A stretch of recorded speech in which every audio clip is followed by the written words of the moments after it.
What's going on, guys? Today we got a great episode with Polina Pompliano. In this conversation, we talk about Bitcoin, whether I think it's going higher or lower, or it's just going to go sideways for a couple more weeks.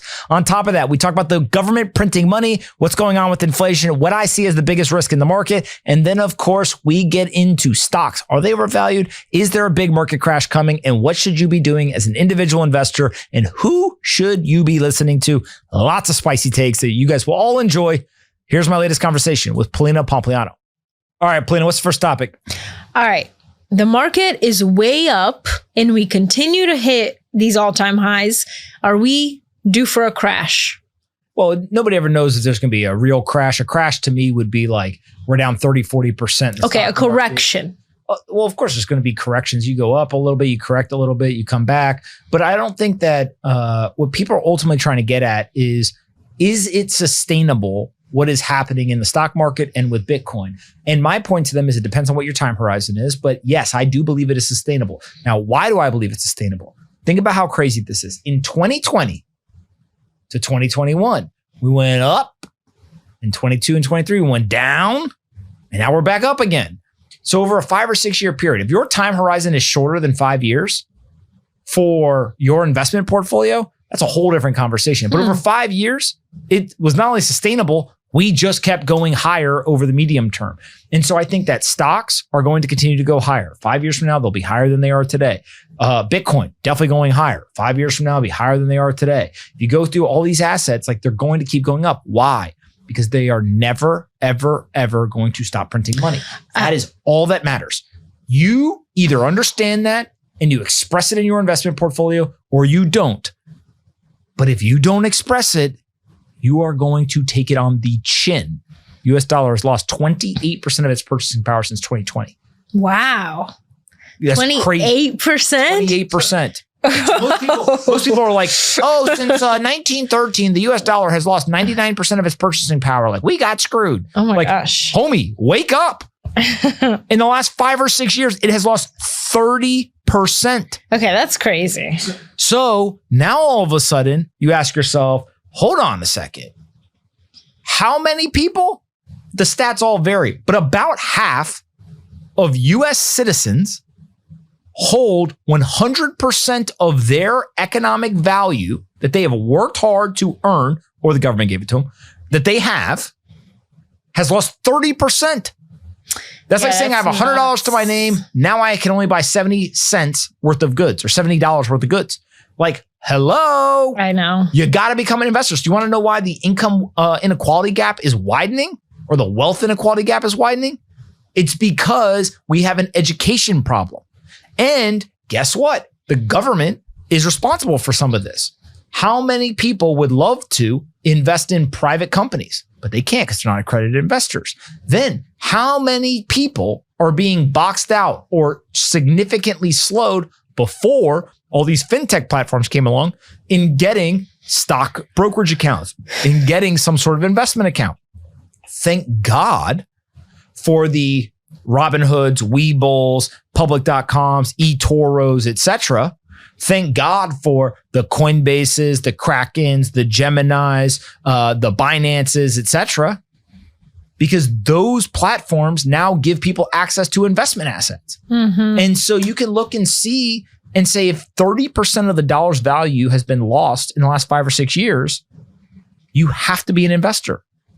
Now, that feeds into Bitcoin is the hurdle rate. If you can't beat it, you got to buy it. Because if you look at the S&P 500, up 100% since 2020, priced in dollars, price it in Bitcoin, the S&P 500 is down 85, 90%.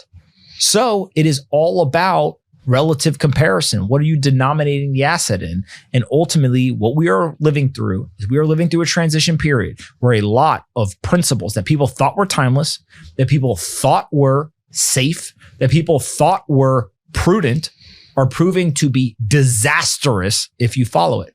If you have 40% of your portfolio in bonds as a modern, as an archaic 60-40 portfolio would historically tell you to do, you are getting crushed. TLT is down 50% in the last 5 years.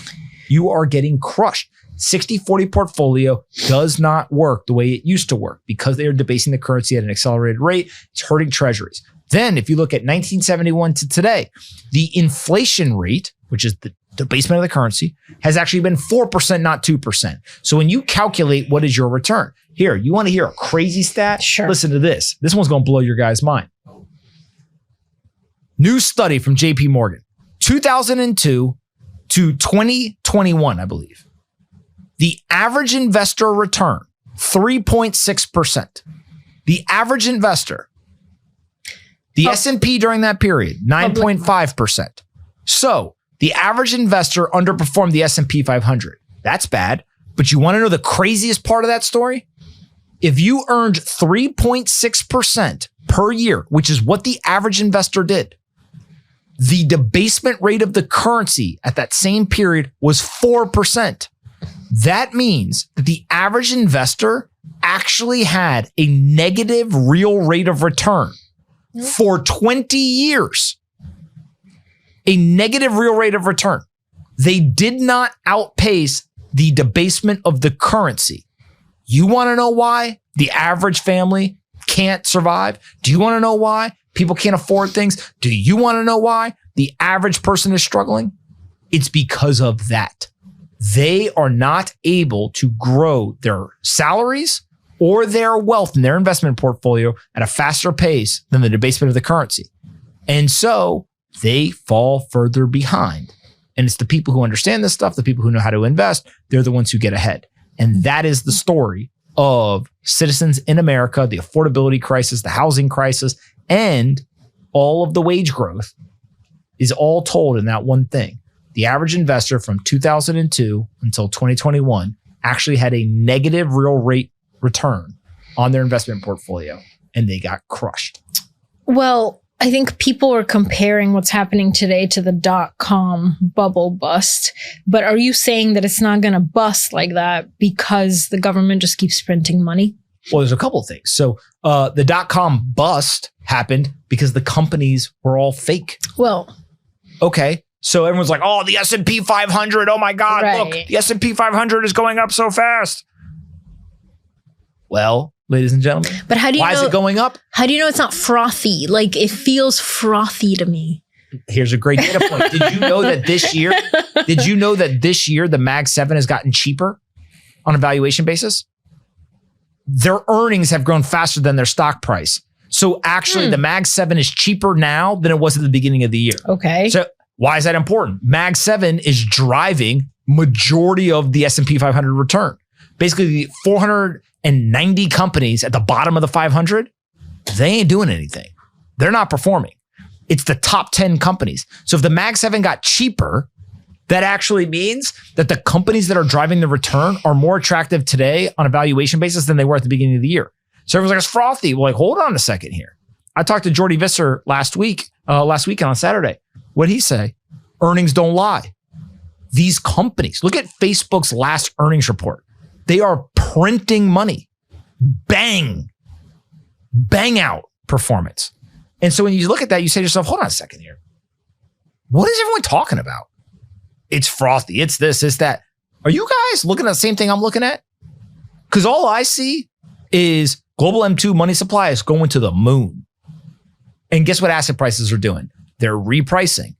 But the invention of AI and its use inside of these big companies is driving earnings. They're becoming more efficient. How many times do I have to say it? Palantir says that they're going to continue to grow revenue, but they're going to do it with 800 less employees. 20% reduction in their employee base, but they're going to keep growing. Mm-hmm. Hello, AI. New report out that young people has seen their unemployment rate grow by about 5 percentage points.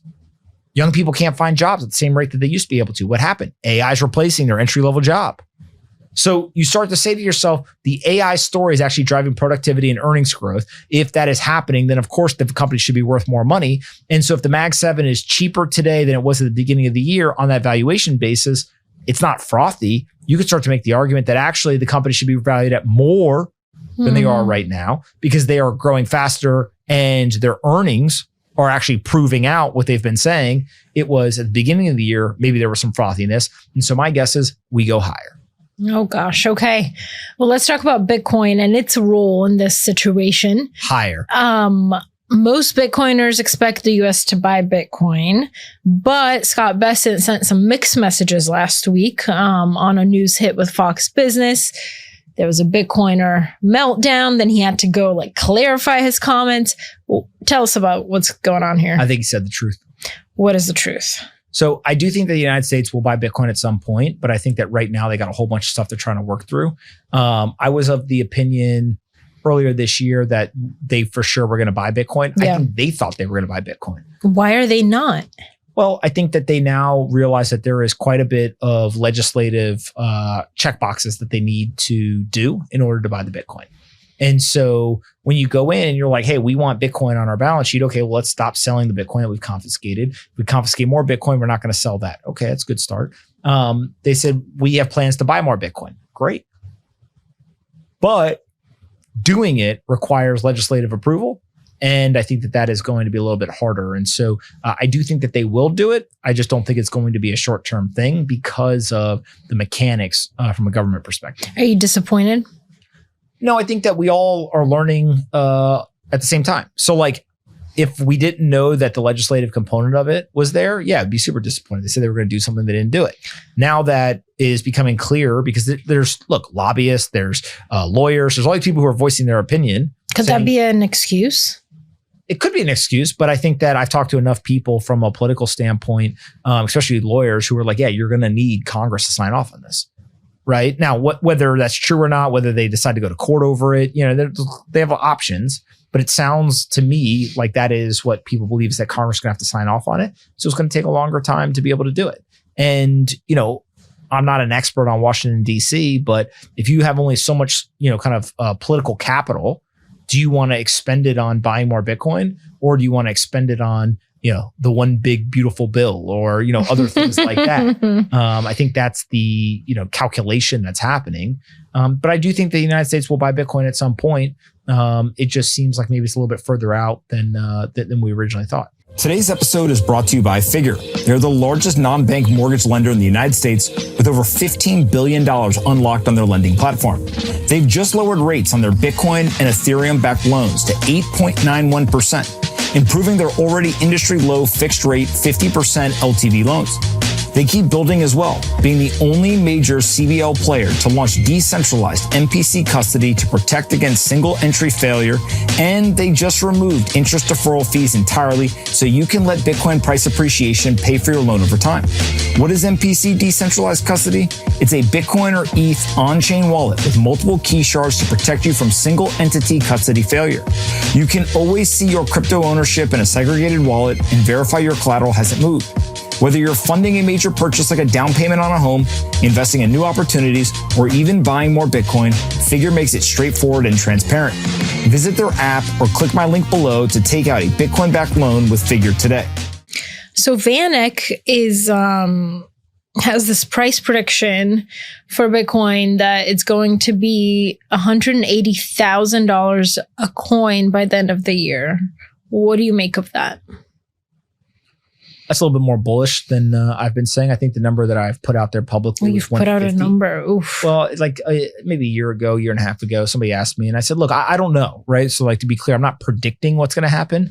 I'm just simply saying at the time, I think Bitcoin was somewhere between $50,000 and $75,000. I said I could see Bitcoin going to around 150, plus or minus $10,000, $20,000, whatever it was. If you think about today, that's pretty, we're at 120-ish. Should I put out a price prediction? No. Okay.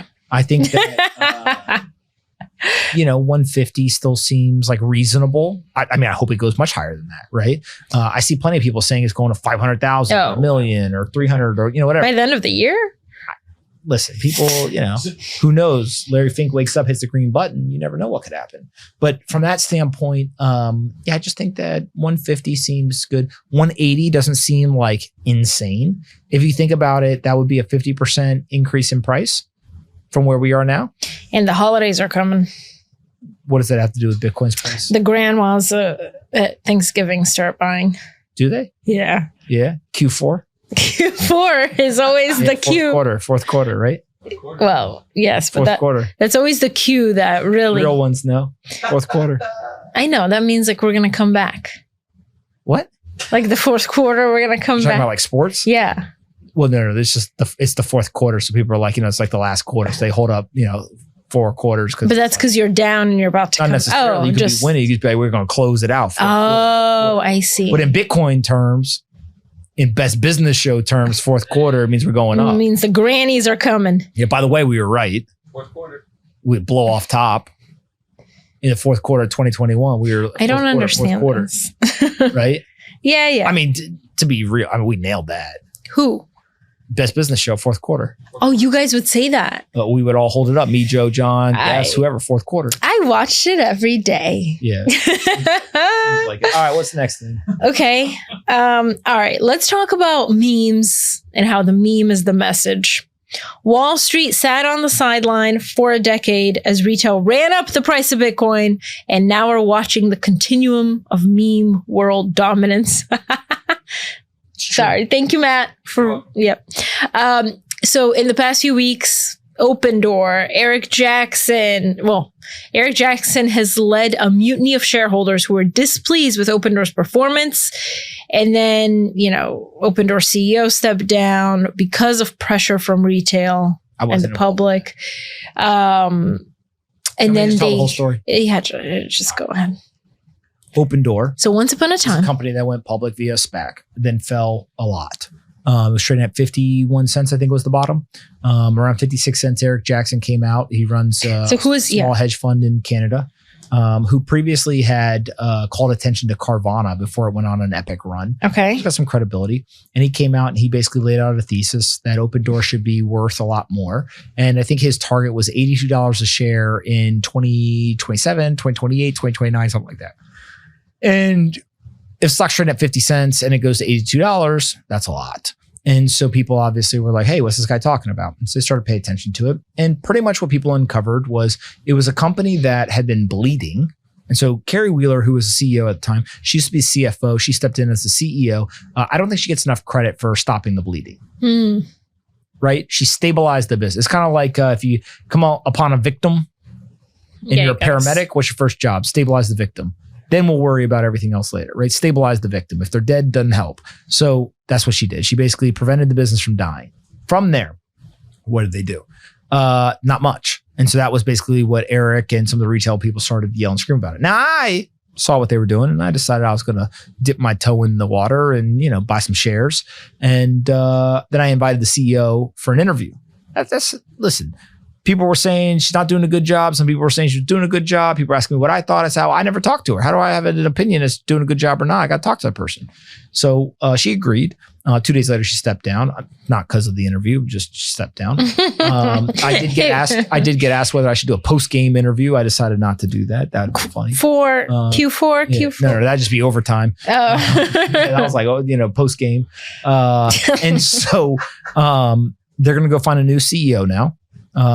They are going through a transformation. And look, the reason why I'm holding shares in Open Door is because I believe two things are true. I think that they are well positioned if they execute correctly to capitalize on their kind of opportunity in residential real estate. I think there's a huge opportunity to use artificial intelligence and data to be a very dynamic market participant, and to do so in a world where there is going to be rate cuts coming, which should drive home sale volume, which obviously is good for a place like Open Door. And if they are able to build a relationship with sellers and direct that seller intent to their products and services, I think they can build a big business, and business that is worth way more than it's worth today. So money where my mouth is, right? Skin in the game, bought some shares, let's ride.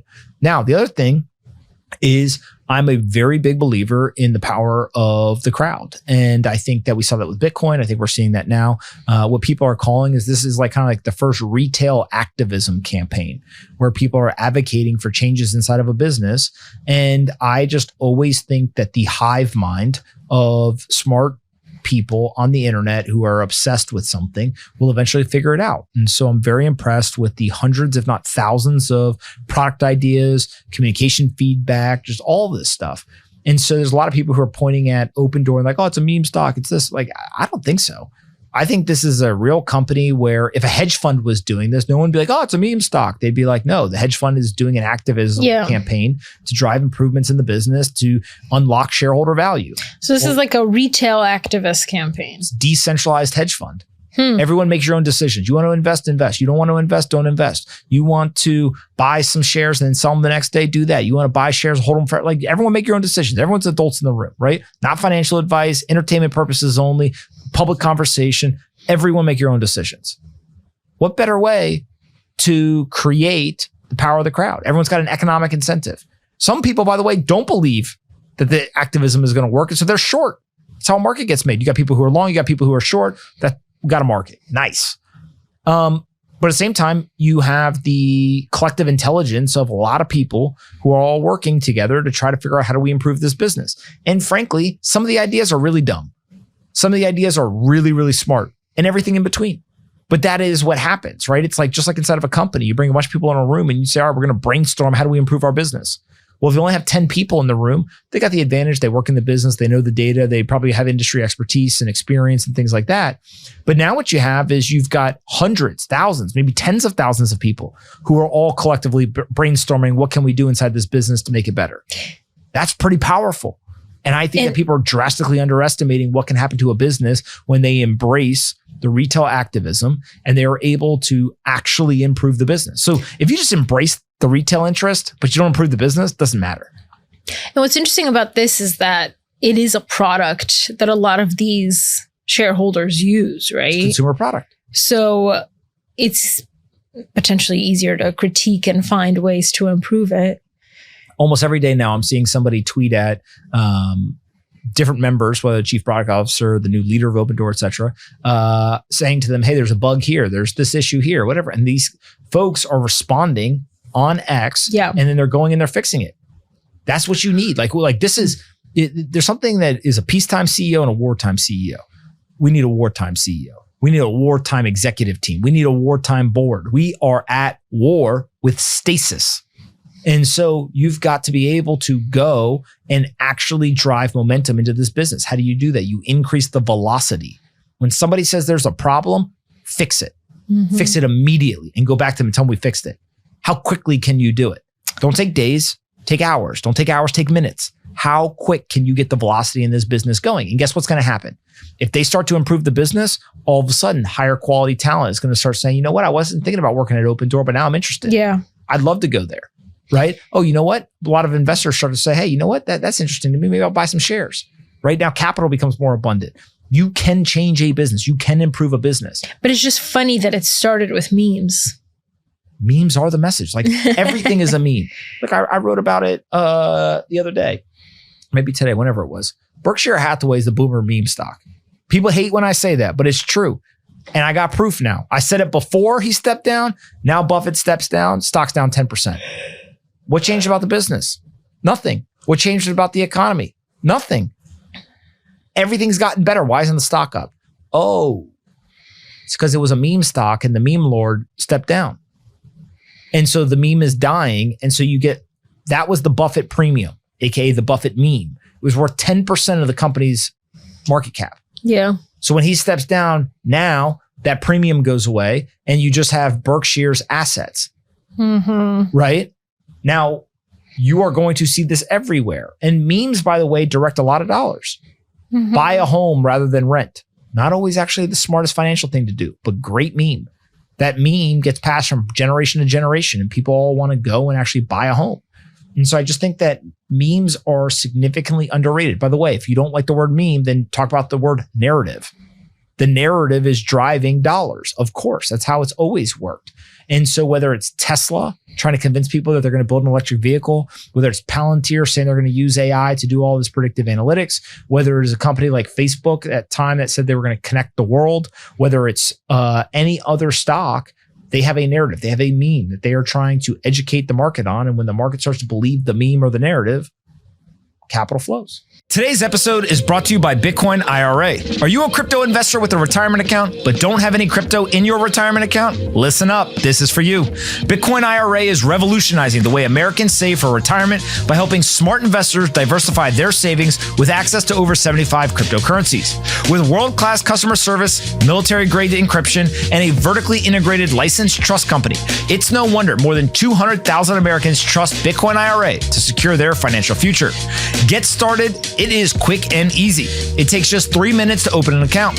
Once you're set up, their team of IRA specialists will reach out to guide you through every step of the process.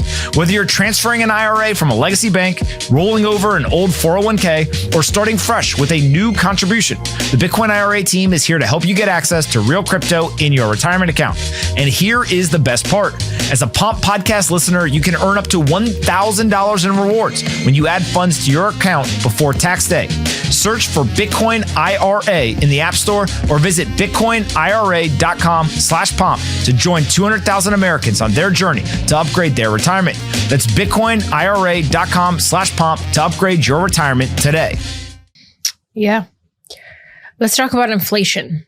Core CPI inflation is back above 3%, and PPI inflation is at its hottest since March 2022.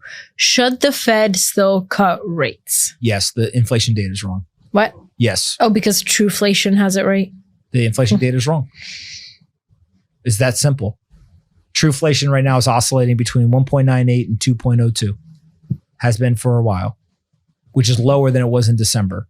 So if they were willing to cut rates when inflation was higher and unemployment has not significantly moved, why are we not cutting right now? What's the argument? So Phil Rosen of Opening Bell said on X, NYC employers added 98% fewer private sector jobs in the first half of 2025 compared to a year ago. The data hasn't been this bad in decades, and we aren't even in a recession. I don't think the data is bad. Well, why? Because the company's job is not to see how many people they can hire. The company's job is to be as efficient as possible. So the companies are becoming more efficient, but they're also becoming more productive. So actually, technology is doing its job. So like AI. Companies should be able to do more with less. That's the whole point of technology. Okay. A farmer used to have to go hire hundreds of people. Now they own a tractor. People can yell and scream about it all day, but that is how innovation works. Yes, people are going to lose their job, but guess what? Yes, people are also going to gain new jobs. Mm-hmm. And so that is how this plays out. And again, I just call it how it is. People don't like it if they're on the wrong side. People like it if they're on the right side. The company's job is to produce a product or service as efficiently as possible and create a return for its shareholders. There is technology now that allows them to do that in a way that they previously couldn't do. And so if you're a young person that doesn't have that much experience and has not yet proven to the market that your expertise is actually valuable, you are going to have a harder time because now you are competing with thousands, millions of AI agents who can do some part of your job. So you better come up with a very unique proposition to a company as to why they should hire you rather than use AI. On top of that, what you are seeing is companies are saying to themselves, wait a second, because there was uncertainty in the economy because of the tariffs and the trade wars and all that stuff, I actually do not want to go and just keep doing what I'm doing. Instead, I'm going to reevaluate and say to myself, what are the options that I have? And people started to say, well, maybe we don't need to hire a person. Maybe we can just do something like use artificial intelligence. And so I think what you are seeing is if you look at it from an economic lens of job creation, yeah, you're like, oh, this data is bad. If you look at it from an overall economy standpoint, earnings are up. Earnings beat expectations. So if you're focused on jobs, yeah, it looks bad. If you focus on the whole economy, the economy is actually getting more efficient. There's getting more productivity. GDP is growing like a weed. It is good for the overall economy. It's bad for the people who don't have a job. And so guess what's going to happen? You are going to see three things occur. People are going to have to upskill, reskill, or create a job. Those are the three things we're going to start watching play out here. Upskill, reskill, create a job. But upskill, go and get some sort of skill set that you don't have today in the same industry that you're in, right? Go figure out how to use these tools and then walk into a company and say, I know how to use these tools. You guys don't hire me and I'll show you how to do it. Reskill. I work in industry A. now I need to move to industry B because that's where job opportunities are. I got to reskill myself to be able to be successful in industry B. The third thing is that there are more and more people who are going to say to themselves, you know what? I'm not going to work, or I can't work in this industry. I'm going to go create a job. And there are a bunch of tools now available to them to be able to go and be entrepreneurs with less risk. So that's where you're going to start to see a lot of people go. And I would already argue that you see this: podcasters, YouTubers, all the content creation stuff. On top of that, though, there's a lot of people who are selling stuff on the internet in terms of Shopify or eBay or any of that type of stuff. On top of that, there's a lot of capital available. There's a lot of tools available, and to create a website, to build a business, to do all that kind of stuff. Not everyone wants to be an entrepreneur. Not everyone can be an entrepreneur, but there's going to be more entrepreneurs rather than less entrepreneurs moving forward. So some percentage of those people will become an entrepreneur. The people who don't, either you're in a job title and an industry that isn't going to get disrupted, or upskill and reskill. That's what we're facing here. And I don't think it's very different than what we've seen time and time again over the past, 50, 60 years. You seem very optimistic about many of these topics. Is there anything that you're worried about with the economy? Yeah, I think that the bears completely destroyed people's portfolios. I think that we should literally call those people out and say, you are responsible for the destruction of an immense amount of wealth for everyday Americans who listen to you. Why? Because they told people that there was going to be a Great Depression, that the shelves were going to be empty, that the world was ending. Sell all your assets. The big crash is coming. All this craziness. When instead, what they should have been telling people is the market's being irrational. Everything's going to be fine. Stop trying to sell because the stock market is down 15%. And instead, you should actually be thinking about trying to buy things that are priced less, but still worth the same. And so if you go back, one of my biggest gripes in finance over the last 5 or 6 years is that there are certain people, some people in the media, some people on the internet, some people as investors, some people who are just talking to their barber, who have been constant doom and gloom, constantly parroting the state talking points, all this stuff. And they have done immense damage to people's portfolio. And so people always want to know, why do I spend so much time talking, creating content, doing all this stuff? I don't get everything right. But if you look over time, I've probably been right more times than I've been wrong. And it's because this optimistic lens understands that over a long period of time, stocks are going up, Bitcoin's going up, gold's going up, real estate's going up, everything, because they're never going to stop printing money. So if you get focused on these short-term gyrations, it's much easier to be wrong, right? Because things move so rapidly, there's so much volatility. But over a long period of time, you simply have to become an investor. Anyone who's trying to convince you that the world's going to end, that these long-term investing trends are going to go away, those people probably are not that rich. Because guess what? How many people do you know who are not traders, right? Who literally make money by taking directional positions?